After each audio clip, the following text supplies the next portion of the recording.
iniciar con nuestro webinar, daremos algunas recomendaciones. Por favor, mantenga en silencio su micrófono durante la intervención de nuestro expositor. Si tiene alguna duda o comentario durante la exposición, puede registrarlo en el chat. Al finalizar la conferencia, sus preguntas serán despejadas por nuestro expositor. Muchas gracias por seguir estas recomendaciones. Bienvenidos. Hola, buenas noches. Qué gusto saludarlos nuevamente. Sean todos bienvenidos a su espacio habitual de los miércoles, Su Salud Nos Mueve. Soy la doctora Diana Goya, jefe de capacitación y entrenamiento médico de Acromax Laboratorio Químico Farmacéutico. Quiero darles a todos la bienvenida, a quienes se unen por primera vez y a quienes nos han venido acompañando semana tras semana. Es para nosotros un gran gusto poder recibirlos y que ustedes puedan sentirse en casa junto a nosotros. Esta noche vamos a tener un evento muy especial. Contaremos con la presencia de dos especialistas con un tema muy interesante. Pero antes de pasar a nuestro evento, a dar inicio, quiero recordarles ciertas recomendaciones. Hemos pedido que por favor mantengan sus micrófonos en silencio, inactivos, para así evitar distracciones a nuestros expositores. De la misma manera, si usted tiene alguna duda, alguna consulta o comentario, por favor escríbalo en nuestro chat para que pueda recibir asistencia, y si durante la exposición de nuestros ponentes tienen preguntas, por favor especifiquen a cuál de los expositores quieren dirigirla. Al final de la intervención de ambos expositores, sus preguntas serán despejadas. Asimismo, quiero recordarles que al final de nuestro evento contaremos con este sorteo en vivo que ya es parte de la tradición de nuestro evento.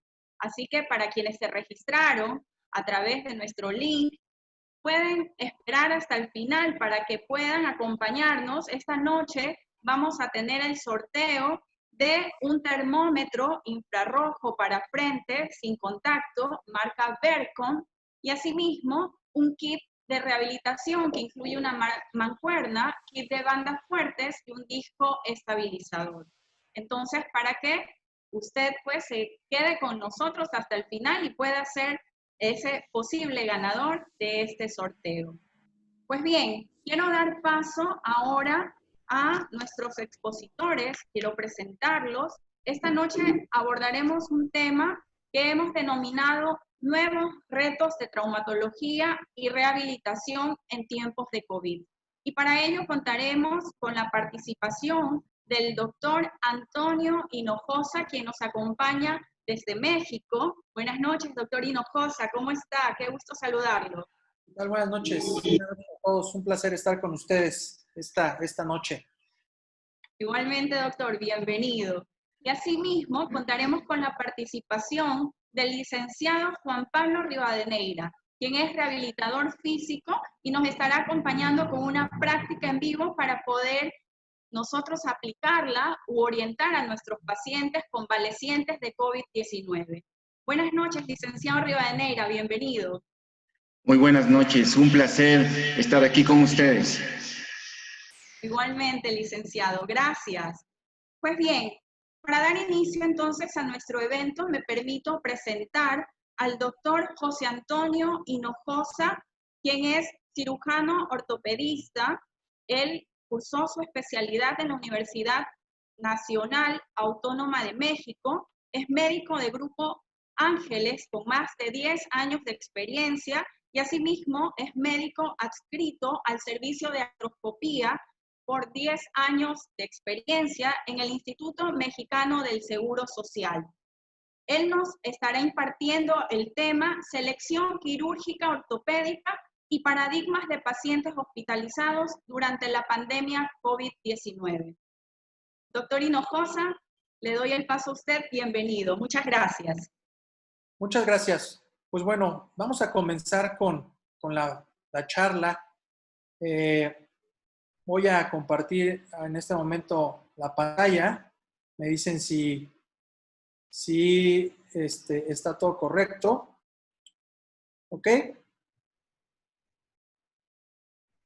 Bueno, pues bueno, buenas noches. Antes que nada, vamos a iniciar este tema, que es la selección quirúrgica ortopédica y paradigmas de los pacientes hospitalizados durante esta pandemia de COVID-19. Muy bien. Como sabemos, esta pandemia pues inició de una forma muy brusca, más en este lado de Latinoamérica, tomándonos casi a todos por sorpresa. La comunidad médica pues, realmente se enfrenta a muchos desafíos día a día, aunque ninguno en la actualidad tan importante como evitar la mayor propagación del COVID-19. De esta forma, limitar la posibilidad y alcance de un potencial o de una potencial segunda ola. A la brevedad, podemos saber que, más bien voy a hablar brevemente de esta selección quirúrgica ortopédica y de los protocolos que cada vez se están poniendo más estrictos para la recepción y atención de pacientes sanos y pacientes COVID, ya que pues a pesar de la suspensión definitiva de muchas de nuestras actividades, pues esto debe de seguir y debemos de encontrar la forma de seguir y brindando una atención adecuada a todos nuestros pacientes.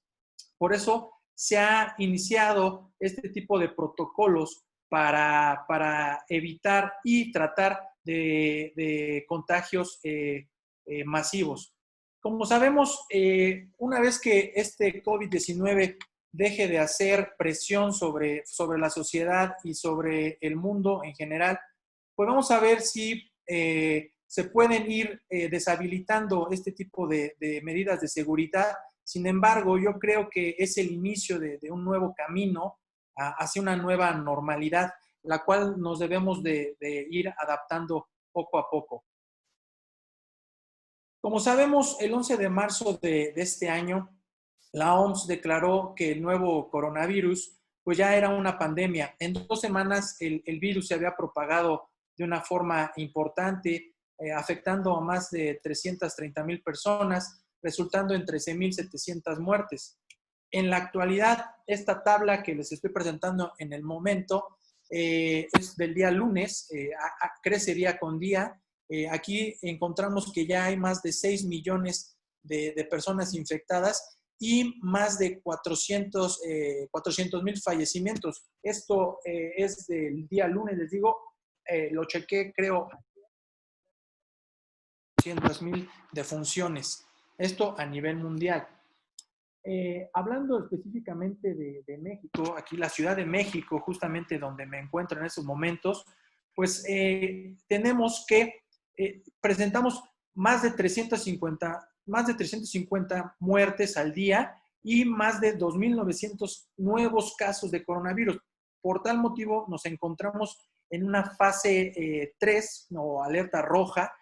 Por este motivo, pues tenemos que tener estos protocolos de seguridad al pie de la letra y cada vez ser más estrictos con esto. Sin embargo, como todos sabemos, y la práctica médica nos lo indica, no nada más en el ámbito de la ortopedia, sino en toda la práctica de la medicina, sabemos que esto pues llega a encarecer los costos, la gente tiene miedo, no se acerca. Sin embargo, estas charlas precisamente son para eso, para motivar seguridad y especificar que tenemos todo bien establecido con estos protocolos de seguridad.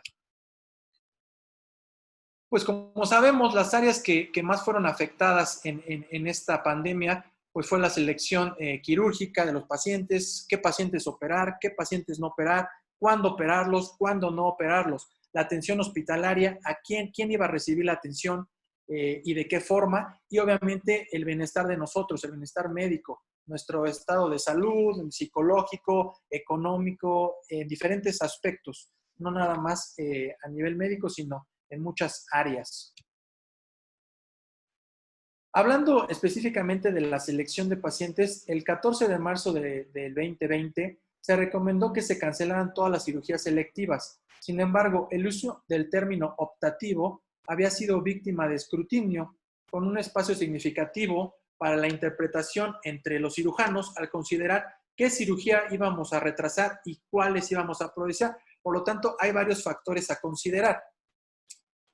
En nuestro ámbito preoperatorio, que viene siendo la consulta externa, tenemos que hacer un screening de qué pacientes tienen riesgo de desarrollar una enfermedad de COVID-19 severa.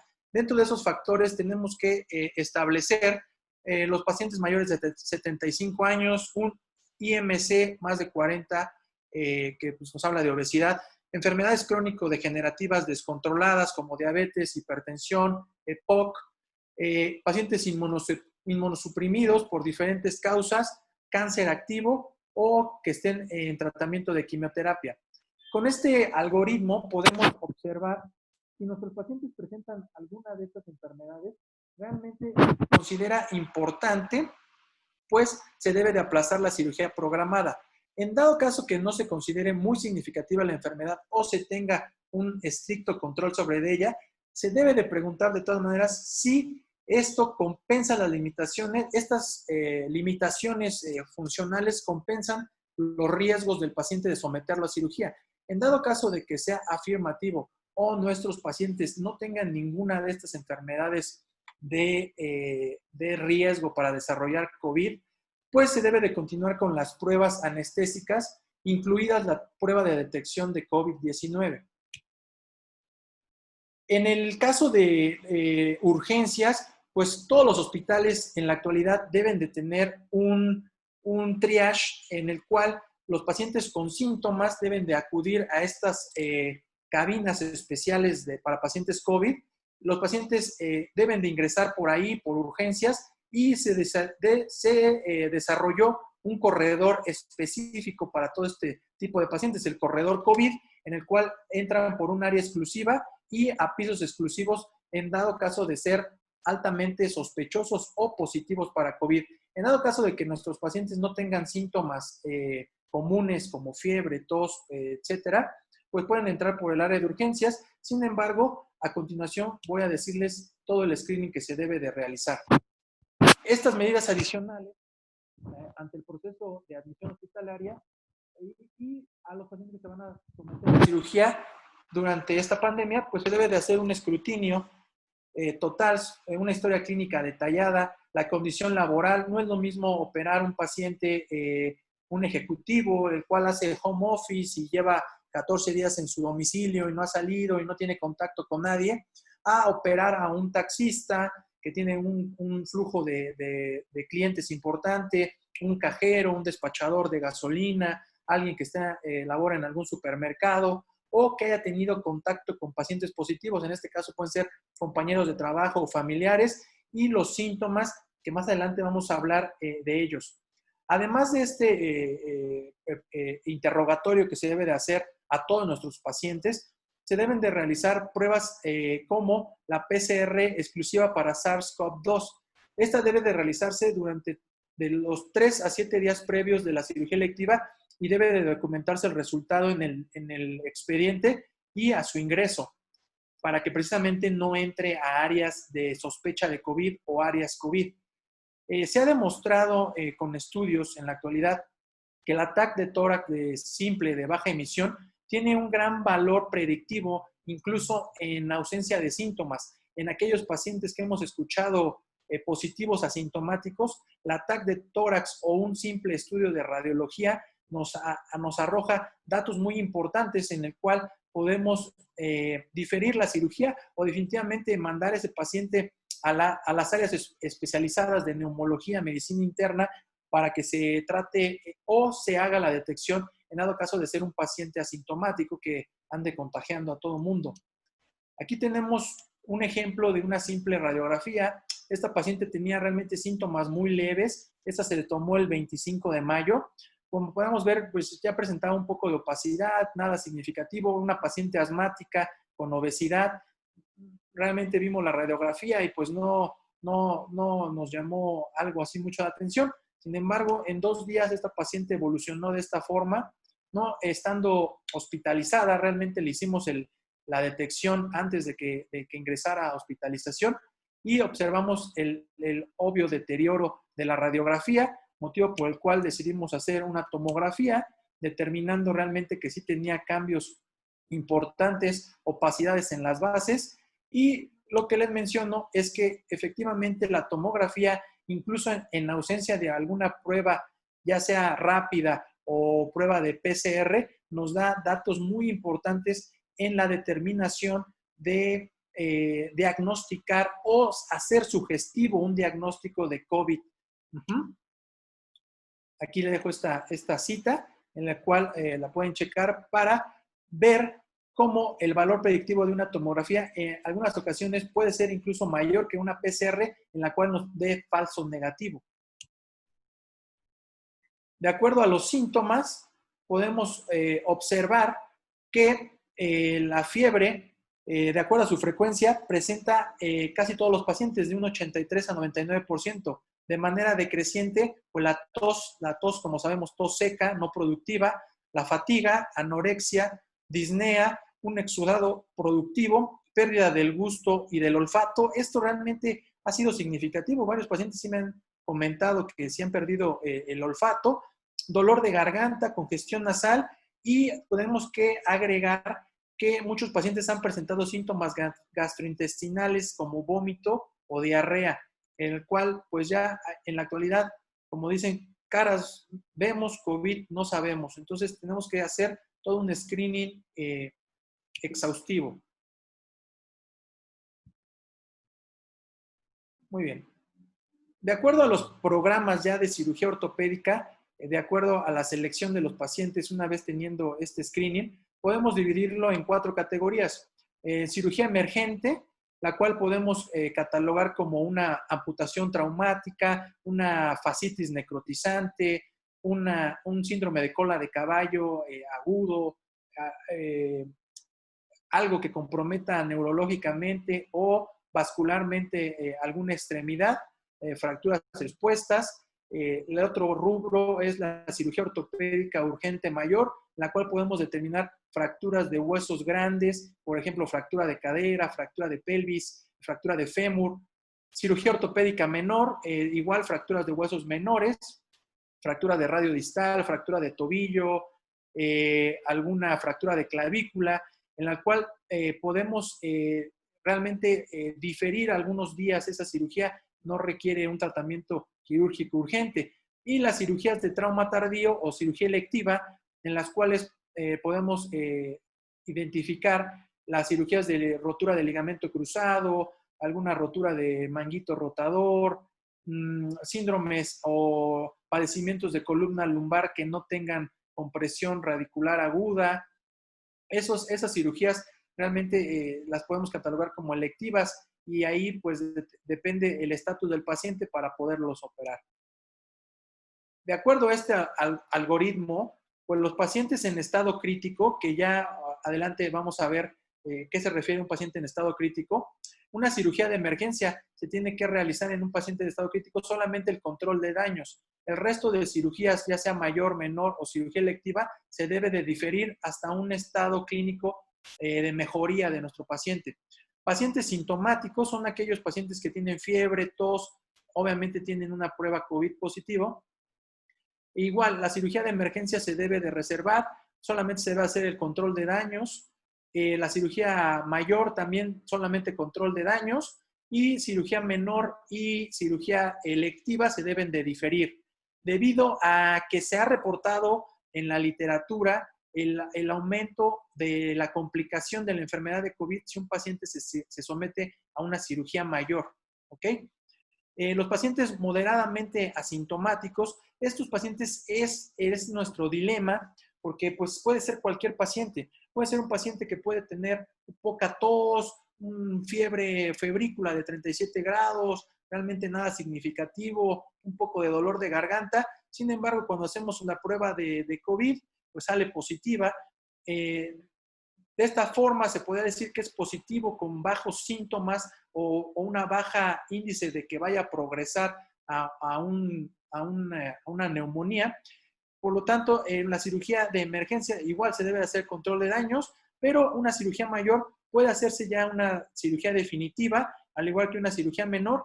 Sin embargo, poniendo como parámetro la fractura, pues sí se puede realizar, pero ya una cirugía electiva como una artroscopía siendo positivo o una cirugía que podemos retrasar incluso un par de meses, es preferible diferirla. Obviamente, pacientes sanos o curados, que los cuales más adelante vamos a ver cómo se catalogan, ellos pues definitivamente se puede realizar la cirugía de emergencia de forma de control de daños, o incluso si se tiene la oportunidad de manejarlo de forma definitiva de inicio, pues sería ideal como cualquier otro paciente, ¿ok? Al igual que una cirugía mayor, menor o una cirugía electiva, sí se puede realizar en este tipo de pacientes.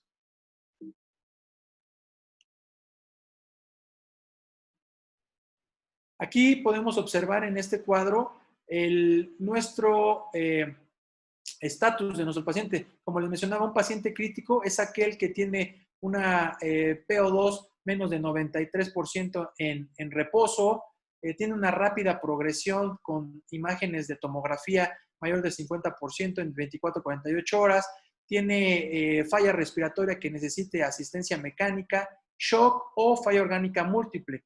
Lo que les mencionaba, un paciente sintomático es aquel que tiene fiebre, síntomas respiratorios y obviamente imágenes radiológicas de neumonía.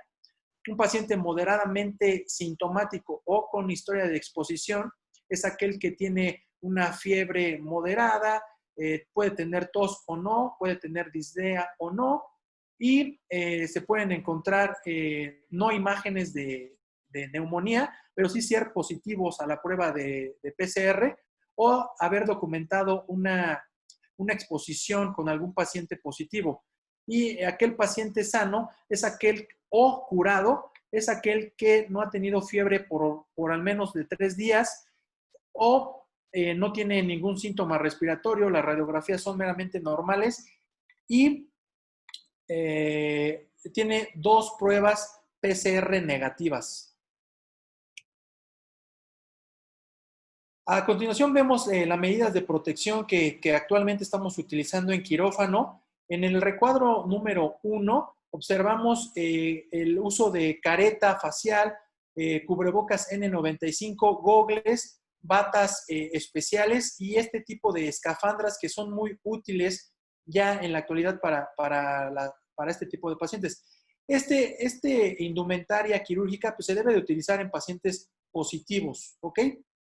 El número 1. El número 2 es un paciente negativo, sin embargo, en nuestro ámbito ortopédico se debe de considerar un alto, si se van a formar aerosoles con sierras o perforadores, se debe de utilizar mínimo una mascarilla quirúrgica normal, ya no la N95, pero sí la protección facial, los gogles y el resto de indumentaria. Y en una cirugía en la cual no va a haber alguna formación de aerosoles o de humo quirúrgico, pues se puede ya evitar la protección facial. Sin embargo, siguen los gogles, siguen la mascarilla quirúrgica y las escafandras. Aquí a su lado derecho tenemos los pacientes realmente que entran, el personal médico que entra a áreas COVID, pues definitivamente sí debe de usar N95, estos trajes tipo Tyvek, la protección facial, gogles sellados y batas especiales de seguridad AMI tipo 2 o 3. Estos cascos realmente son muy útiles, pero muy poco accesibles, incluso en medios privados. Son los cascos de filtración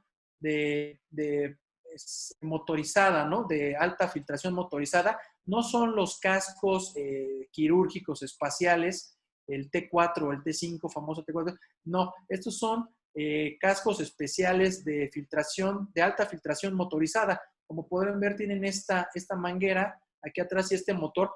Y estos trajes sí tienen la capacidad de filtrar las partículas respiratorias, además de brindar una protección facial contra las salpicaduras, ¿no? O contra los aerosoles.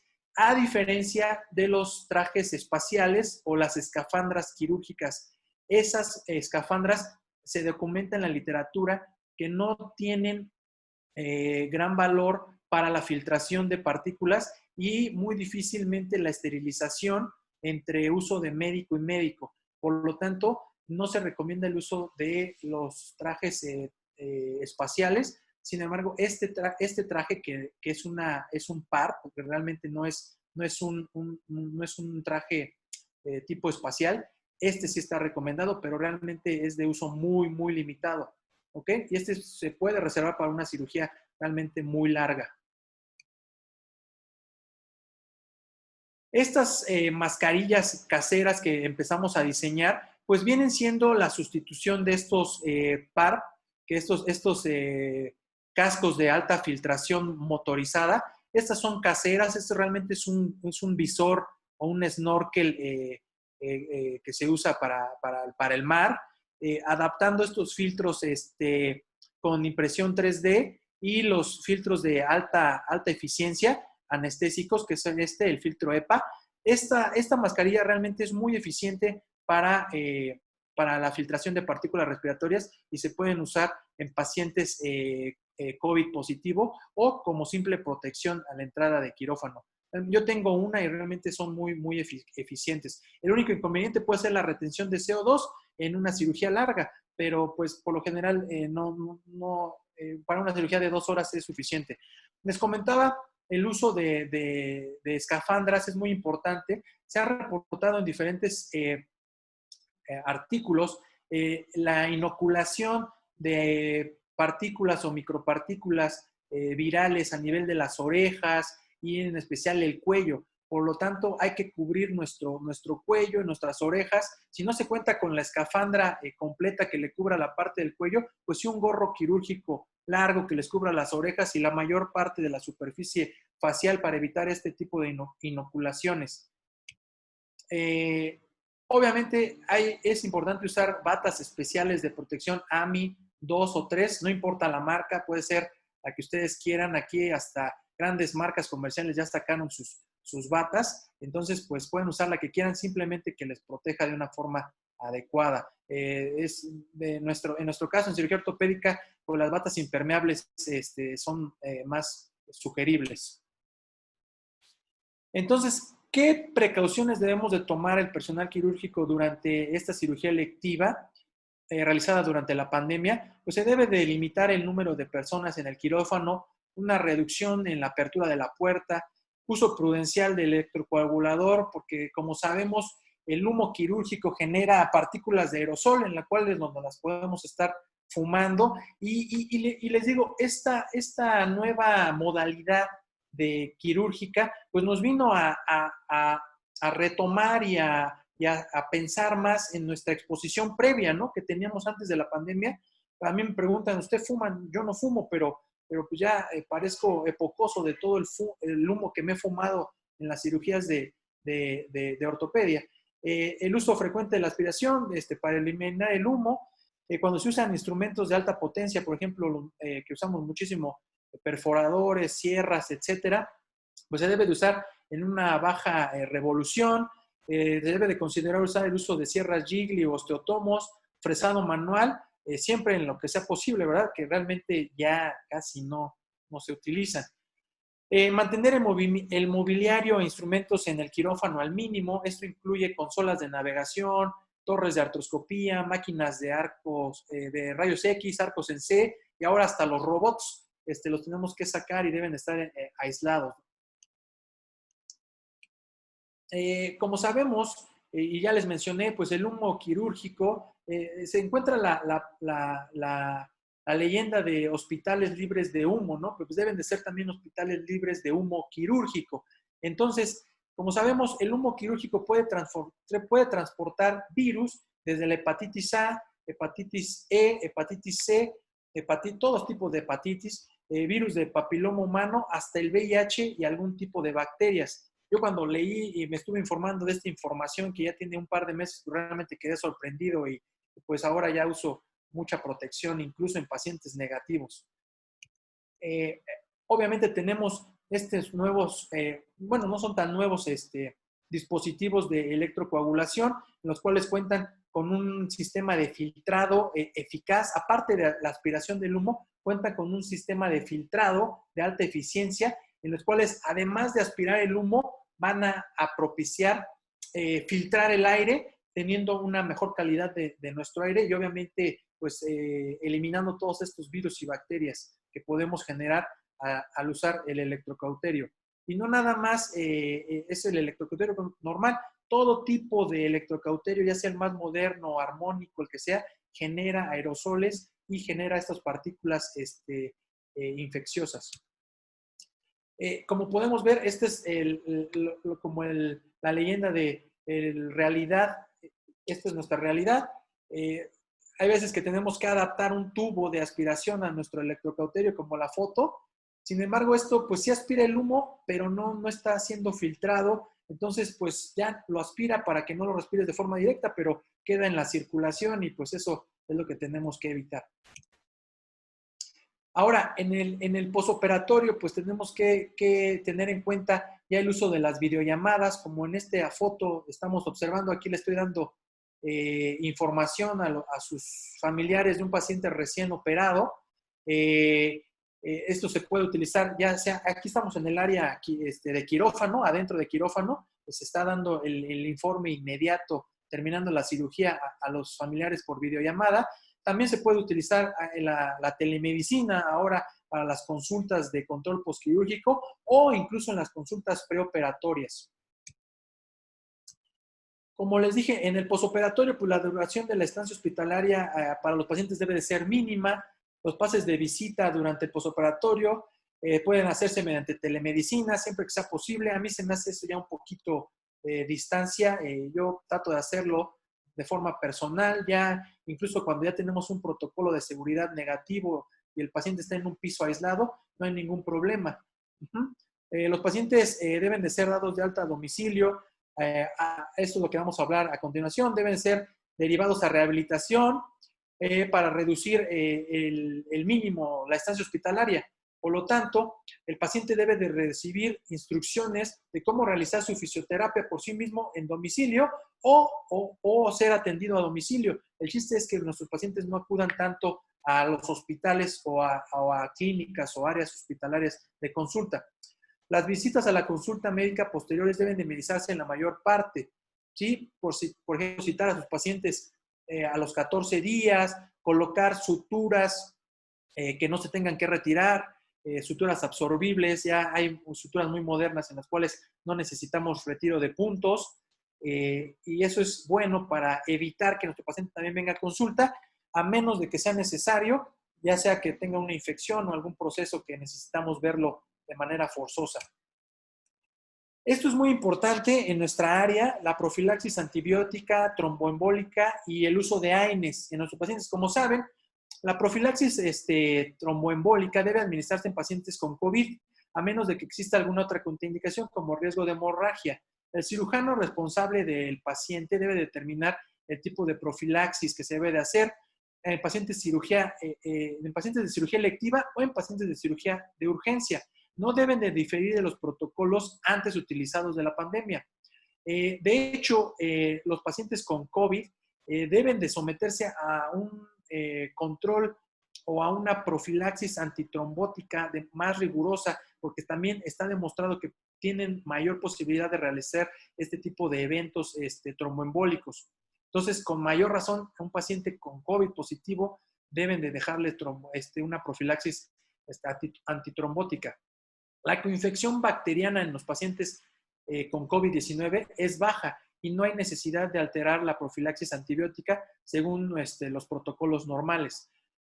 Numerosas publicaciones han sugerido que el uso de AINES o antiinflamatorios no esteroideos puede exacerbar o enmascarar los síntomas tempranos de los pacientes con SARS-CoV-2, lo que puede provocar un empeoramiento de los síntomas o un retraso en el diagnóstico. Sin embargo, no hay ninguna publicación que diga que los AINES no se pueden prescribir en pacientes con COVID o no COVID, como habitualmente lo hacemos. Entonces, no hay ningún soporte científico en el cual nos diga que los AINES no se pueden administrar en los pacientes con COVID o posoperados positivos con COVID.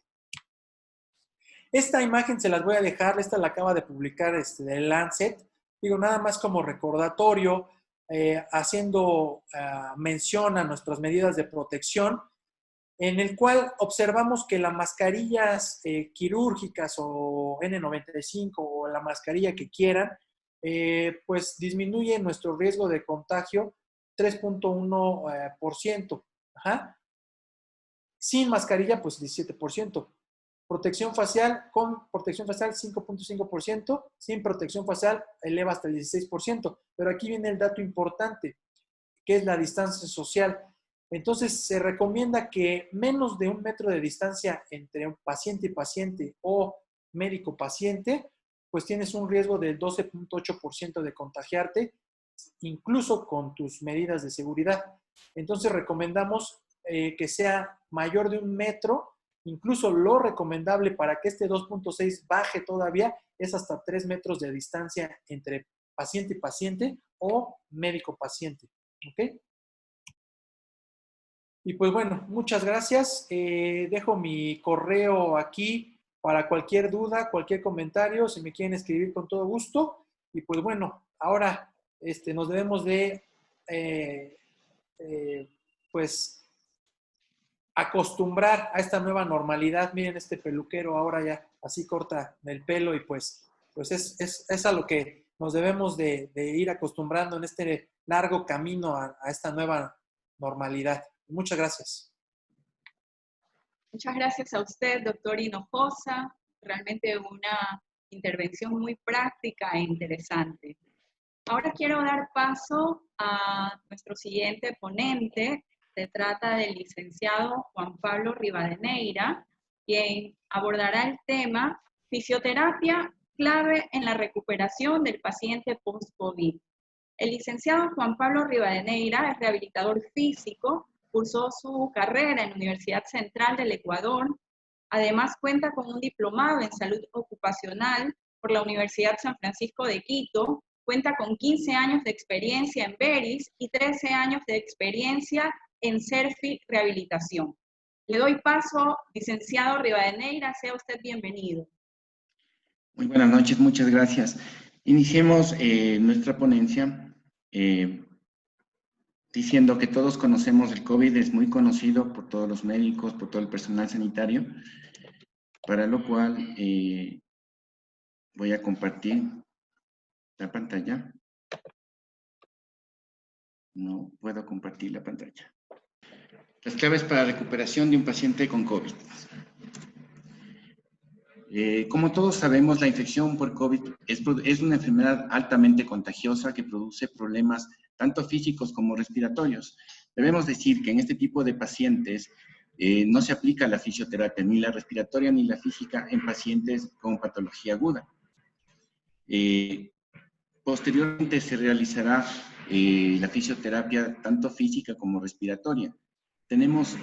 Vamos a enmarcar a 3 tipos de pacientes: los pacientes con COVID leves, moderados y graves.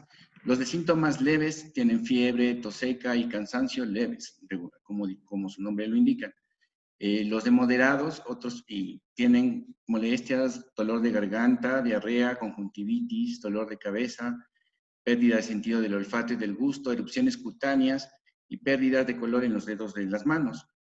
Los pacientes con patología grave y crítica tienen sensación, falta de dificultad para respirar o falta de aire o disnea, dolor y presión en el pecho, incapacidad para hablar o moverse. En este tipo de pacientes nos vamos a centrar para la rehabilitación post-COVID, dado que las normas chinas en rehabilitación, los pacientes con patología leve y moderada nada más tienen que hacer ejercicio aeróbico, es decir, caminata, natación, inclusive trote, después tenis y luego su vida normal. Nos vamos a enfocar mucho en los pacientes con patología crítica y patología grave. Las medidas preventivas para iniciar el ejercicio son cuidar la respiración en todo momento del paciente, que no tenga disnea, medir continuamente la fiebre. Es contraindicación realizar ejercicio físico con mayor a 38 grados.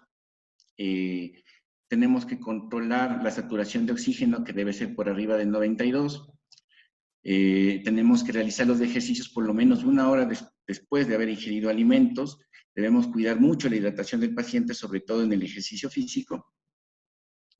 Los objetivos generales de este abordaje van a ser mejorar la sensación de disnea, enseñar al paciente a respirar de mejor forma, reducir las complicaciones en los pacientes, tanto respiratorias como físicas, preservar la función pulmonar, prevenir y mejorar la disfunción y la discapacidad en los pacientes, mejorar la calidad de vida y reducir la ansiedad y la depresión. Recordemos que estos pacientes son críticos y graves que ya pasaron por ventilación mecánica o oxigenoterapia. Los tipos de ejercicios que vamos a realizar son ejercicios respiratorios, ejercicios circulatorios, ejercicios de fuerza y de propiocepción. Algunos de ellos los vamos a realizar en vivo, luego de un momento, y los vamos a ver.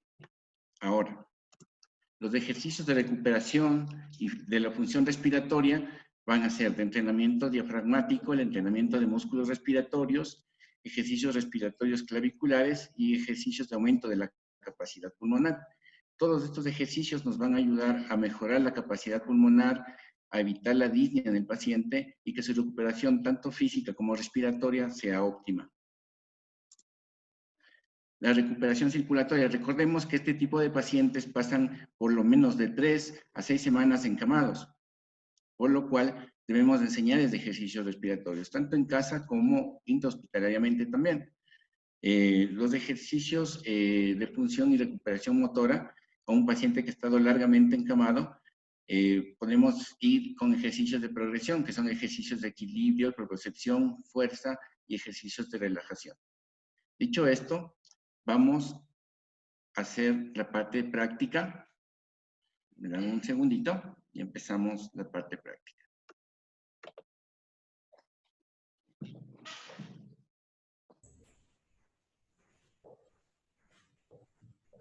Aquí tenemos nuestro modelo. Vamos a iniciar con los ejercicios respiratorios.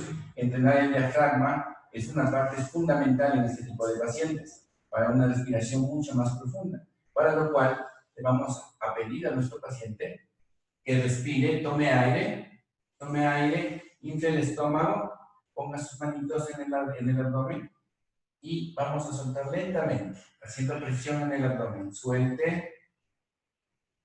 3 segundos.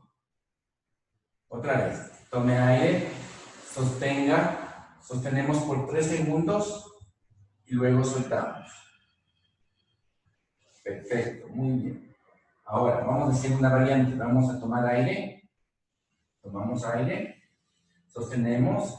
Y cuando botamos el aire, vamos a soplar. Cerramos un poquito la boca y soplamos. Y vamos soltando lentamente, lentamente. Vamos a entrenar los músculos costales. Ponemos las manitos en la zona costal. Tomamos aire. Sostenemos 3 segundos.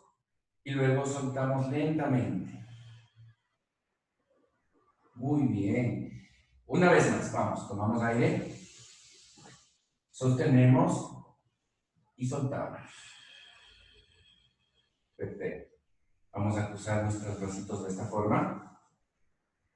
Vamos a tomar aire. Sostenemos 3 segundos y lentamente vamos a ir soltando. Perfecto, muy bien. Vamos a soltar, vamos con las manos. Vamos a tomar aire, vamos a hacer una variación. Vamos a tomar aire y levantamos los brazos. Sostenemos 3 segundos y luego bajamos.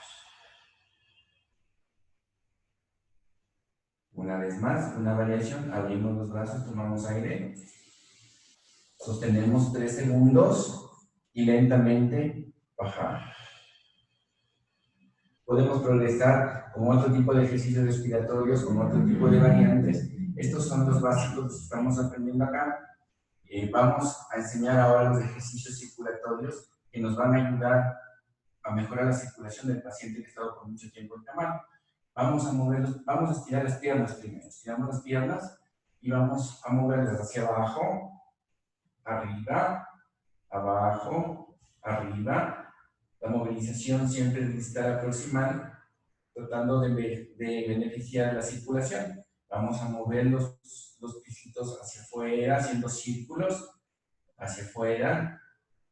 Siempre, mientras hacemos el ejercicio, cuidamos que el paciente respire profundamente, que no tenga disnea, que esté cianótico y sobre todo que no tenga tos, que es una contraindicación del ejercicio. Bajamos.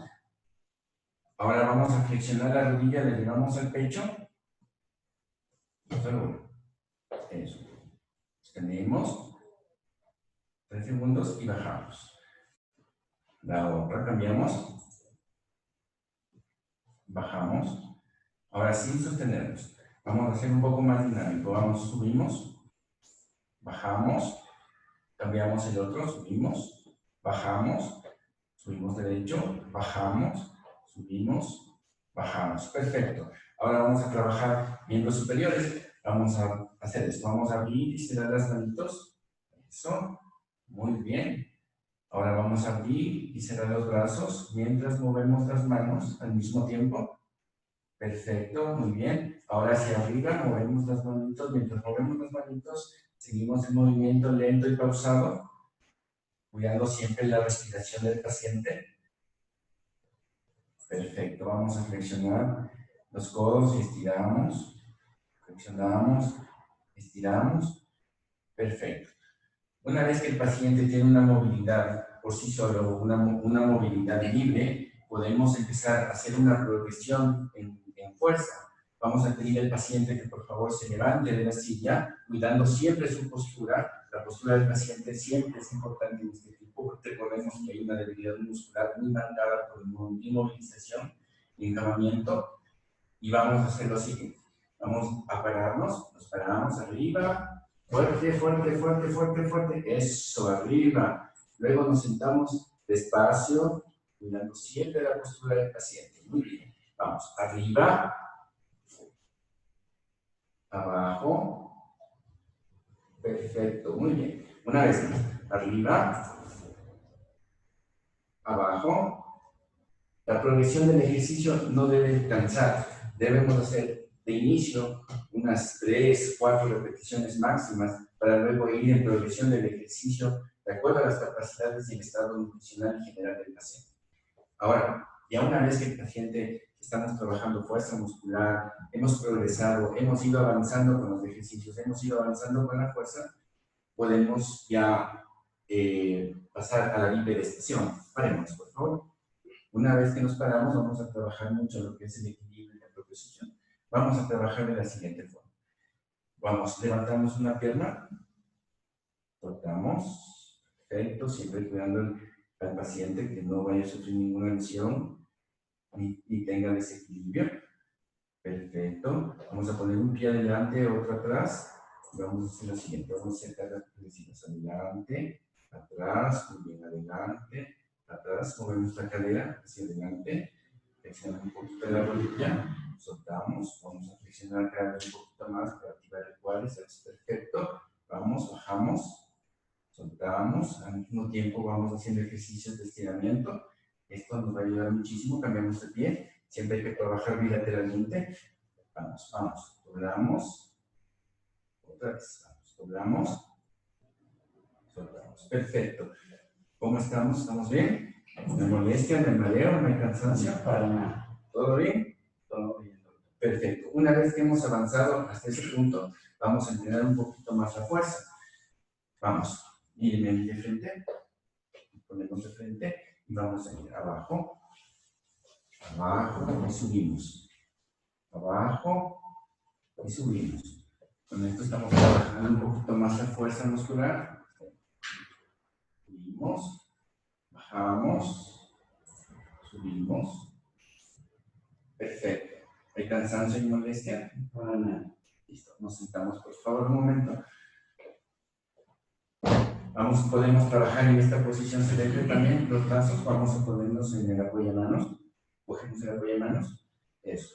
Y nos vamos a levantar solo con los brazos. Sin uso de las piernas. No, solo con los brazos. A ver, los cogemos. Y solo con los brazos nos vamos a levantar. Arriba. Sin utilizar las piernas. Eso. Y nos acaba. Perfecto. Arriba. Abajo. Arriba. Abajo, descansamos. ¿Qué tal? ¿Cómo nos sentimos ahí? ¿Estamos bien? Sí, sí. Una vez que hemos avanzado con la progresión de los ejercicios, trabajando en grupos musculares, avanzando con fuerza tanto en miembros inferiores como en miembros superiores, esto nos va a ayudar a que el paciente se recupere más rápido. tenemos que inducir al paciente para que trabaje constantemente los ejercicios y de aquí se vuelva una norma, una calidad de vida para el paciente. El ejercicio físico en post-COVID es muy importante. Debemos hacer una norma de vida del paciente, que el ejercicio físico sea como comer, como respirar, todos los días por lo menos unas 3 veces por semana, por lo menos unos 45 minutos. Eso nos va a ayudar muchísimo en la progresión del paciente y en su calidad de vida.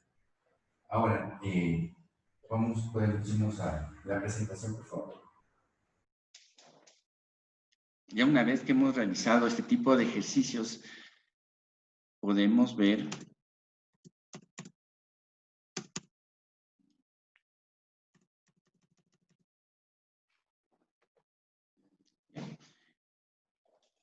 que aquí tenemos cuándo hay que dejar de realizar los ejercicios. 1, si su médico indica que debe dejar de hacerlos, si tiene fiebre por arriba de 38 grados, si tiene síntomas respiratorios que no se alivian después del descanso, si aparece presión en el pecho, si erupta, si tiene dificultades respiratorias, si tiene tos severa, si presenta mareos, si padece dolor de cabeza, si su visión es poco clara o borrosa, si aparecen palpitaciones, si tiene sudoración, si tiene inestabilidad.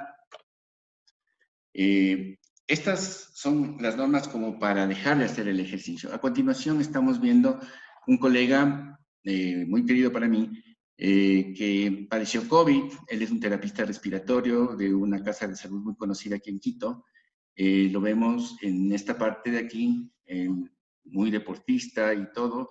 Padeció síntomas moderados de COVID y podemos decir que hoy en día lo tenemos recuperado y brindando por su salud.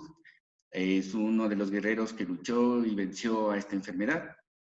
Y les quiero dejar con este pensamiento: cuando la vida cambia para hacerse más dura, tú cambia para volverte más fuerte. Bien, muchísimas gracias, licenciado Rivadeneira. Muy interesante y tener esta práctica en vivo realmente pues es un privilegio haber contado con esta orientación. Quiero dar paso a algunas preguntas que nos han hecho llegar a través de nuestro chat y también previamente antes del evento. La primera pregunta que tengo es para el doctor Hinojosa. Quisiera mencionar, doctor Hinojosa, que algunas, si bien es cierto, el tema que usted ha abordado ha sido pues respecto a la selección prequirúrgica de los pacientes ante este tiempo de pandemia. Pero una de las interrogantes que nos han hecho es, estos pacientes o las personas que hemos estado en confinamiento y que obviamente la actividad física ha disminuido notablemente y que muchos nos hemos visto más bien orientados a llevar un trabajo desde casa, el permanecer sentado durante gran parte del día conlleva diferentes tipos de problemas, entre ellos pues a nivel lumbar. Entonces, ¿cuál sería la conducta diagnóstica y terapéutica ahí? Si el paciente requiere necesariamente ir a la consulta, exámenes radiológicos, o directamente a través de la consulta virtual podría ser tratado un paciente. Sí, pues bueno, definitivamente la telemedicina está revolucionando mucho.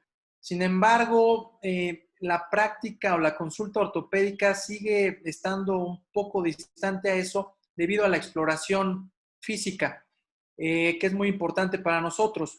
Entonces, en este tipo de pacientes lo más recomendable, pues sí, es asistir a consulta y ya en la consulta determinar si requiere algún estudio radiológico. En nuestros consultorios, pues tenemos triage a la entrada del consultorio, una pequeña área de desinfección. Se toman los signos vitales por medio de termómetro no de contacto, se hace un pequeño interrogatorio y pues con esos parámetros podemos dar la consulta. Obviamente con las medidas de seguridad, lo que les comenté, el distanciamiento entre médico-paciente, que sea mínimo más de 1 metro, uso de gogles, protector facial. Todos nuestros pacientes acuden a consulta con cubreboca, ya sea del tipo que quieran, ya sea civil o médico, tricapa o N95.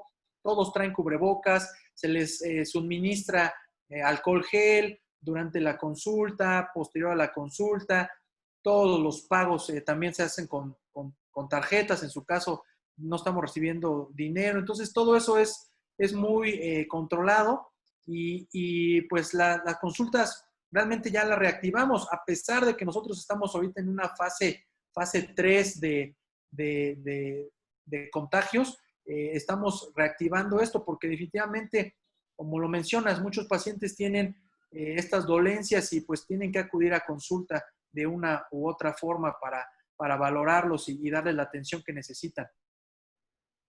Muchísimas gracias, doctor Hinojosa. La siguiente pregunta es para el licenciado Rivadeneira. En línea de lo que estábamos consultando, en el caso de un paciente que ha padecido COVID-19, pero que tiene problemas de lumbalgia, ¿qué tipo de ejercicio sería más recomendable para este tipo de pacientes? Debemos recomendar que debemos recordar que este tipo de pacientes están con dolor muchas veces agudo, que no se puede movilizar o que estuvieron encamados por mucho tiempo. Depende mucho de la historia clínica o de lo que anteriormente padeció el paciente, si tiene una enfermedad previa como una hernia de disco, algún pinzamiento. Regularmente este tipo de pacientes saben mucho sus cuidados porque pasan mucho por rehabilitación y por consejos de fisioterapia, por consejos de traumatología, de fisiatría. Entonces, este tipo de pacientes se les enseña una serie de ejercicios para disminuir la tensión en esa zona, siempre y cuando el dolor no sea muy agudo, en cuyo caso se le va a recomendar frío y calor y la consulta previa con el especialista, el médico, para que pueda administrarle la medicación y otras indicaciones que el facultativo represente. Muchas gracias, licenciado Rivadeneira. Doctor Hinojosa, tenemos otra consulta. Tal vez en su experiencia con pacientes post-COVID, tenemos que algunos pacientes pueden presentar dolor torácico persistente. ¿Será tal vez esto algún tipo de complicación o manifestación, tal vez como una osteocondritis? ¿Ha tenido casos similares en su consulta? ¿Se refiere a pacientes positivos o pacientes que han tenido dolor torácico? Con dolor torácico persistente y que haya padecido la infección por SARS-CoV-2. Bueno, hemos tenido pacientes que sí han acudido a consulta, ya sea por dolor torácico o lumbar, que es realmente el motivo de la consulta, pero ya siendo el protocolo de urgencias, muchas veces sí tiene que ver con otros datos. Por ejemplo, lo que mencionábamos hace rato, que los pacientes con COVID tienen un alto riesgo de desarrollar trombosis. En este caso, pues ya hemos tenido un par de casos de pacientes con dolor torácico o lumbar que al final del día se estaban infartando y positivos a SARS-CoV-2. Entonces, sí, definitivamente puede evolucionar con algunos datos de dolor, pero sí hay que actuar rápido porque estos pacientes con dolor que sea realmente considerable para acudir al hospital, sí hay que hacer una adecuada evaluación de todos los síntomas, estudios pertinentes, electrocardiograma, radiografías, pruebas de COVID, porque sí definitivamente se ha visto que sí hay dolores reflejos a nivel torácico o toda la pared torácica anterior y posterior, que sí pueden enmascarar algún síntoma, incluso puede ser también neumonía o dolores de preinfarto o gente infartándose, que no como tal es el clásico dolor de pecho. Sí hemos tenido ya un par de casos con esto. Y en el otro caso, también he tenido muchas consultas, como lo mencionas, como datos de osteocondritis o dolor torácico de pacientes que no son positivos, pero por el uso de tanto cubrebocas, se llega a resecar la vía respiratoria y muchas veces sí generan cierta opresión torácica, angustia, sienten la garganta irritada. Entonces esto también genera un poco de miedo y pues acuden a consulta, pero es por el uso prolongado de mascarillas del tipo que sea. Así es.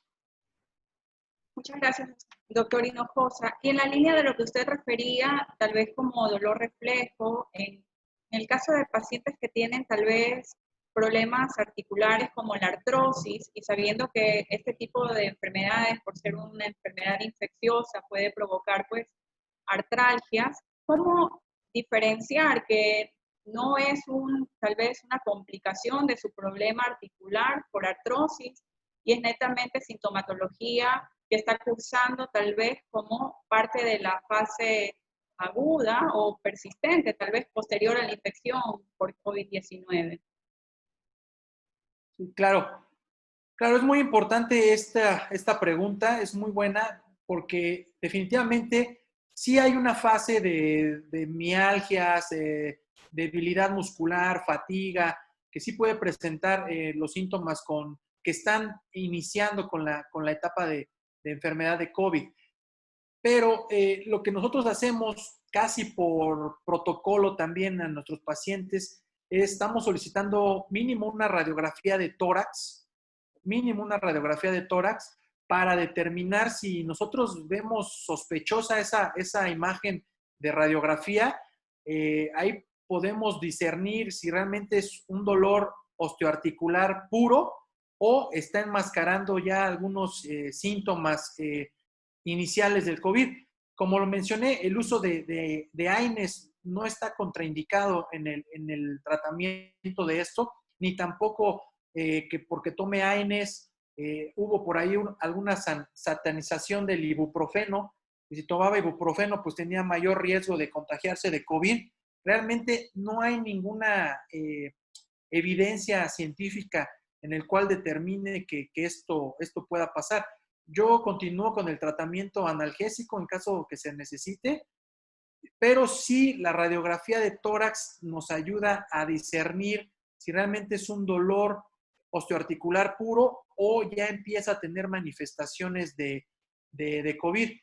Yo he tenido también pacientes en la consulta que ya vienen a programarse, traen dolor articular, traen diferentes molestias en sus articulaciones. Sin embargo, incluso haciendo el simple historial o interrogatorio que se han tenido exposición con alguien o tiene algún síntoma, por muy menor que sea, hemos tenido pacientes que entran a consulta casi como si nada, con sus molestias articulares, y la radiografía de tórax nos arroja que están cursando con opacidades, una radiografía no normal, y en ese momento decidimos a hacer un protocolo más específico y pues obviamente diferir la cirugía, ¿no?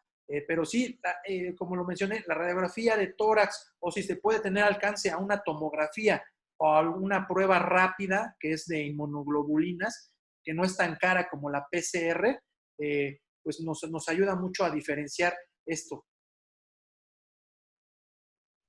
Muchísimas gracias, doctor Hinojosa. Quiero hacer la siguiente pregunta al licenciado Rivadeneira. Nos consultan, bueno, ¿cómo aplicar la telemedicina en la rehabilitación? ¿Es acaso esto posible, licenciado? ¿O todos los casos deben ser tratados presencialmente? No, es muy importante la telerehabilitación, sobre todo en las etapas primarias de la fisioterapia, porque el paciente todavía nos puede contagiar de COVID-19. Entonces, la telerehabilitación en esta etapa es muy importante, pero los ejercicios deben ser muy bien dirigidos. Hace poco tenía un caso de una paciente que hizo telerehabilitación, pero acentuó más su dolor. Es por eso que la telerehabilitación debe ser muy bien dirigida, debe evaluarse muy bien la historia clínica del paciente, la historia de sus dolores, conversar continuamente con los especialistas que lo están atendiendo, con los médicos, traumatólogos, para poder llegar a un tratamiento eficaz de las lesiones o de los problemas de dolor que mantengan los pacientes en esta etapa. Muchas gracias, licenciado. Doctor Hinojosa, nos comparte un caso, un colega, el doctor Panchana, refiere que incluso él ha sido paciente que llegó a neumonía grave con requerimiento de ventilación mecánica.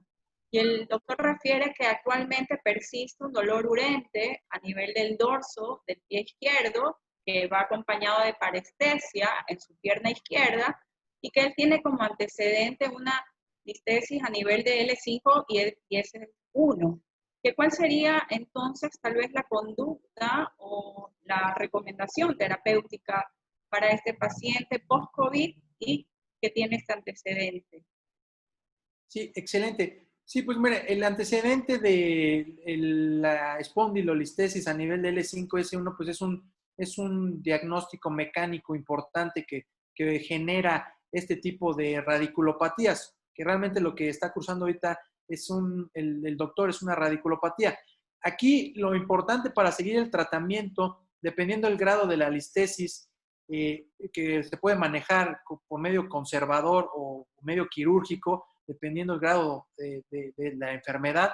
Lo más importante, doctor, pues yo creo que es ahorita que usted tenga 2 pruebas negativas de PCR, realmente confirmando que ya usted está negativo para poderle proceder a hacer el tratamiento que usted requiera. Le puedo decir, puede ir desde fisioterapia, tratamiento médico a base de neuromoduladores y analgésicos, e incluso poderse someter a una cirugía grande como es la cirugía de columna, que en este caso necesitaría una instrumentación de columna lumbar.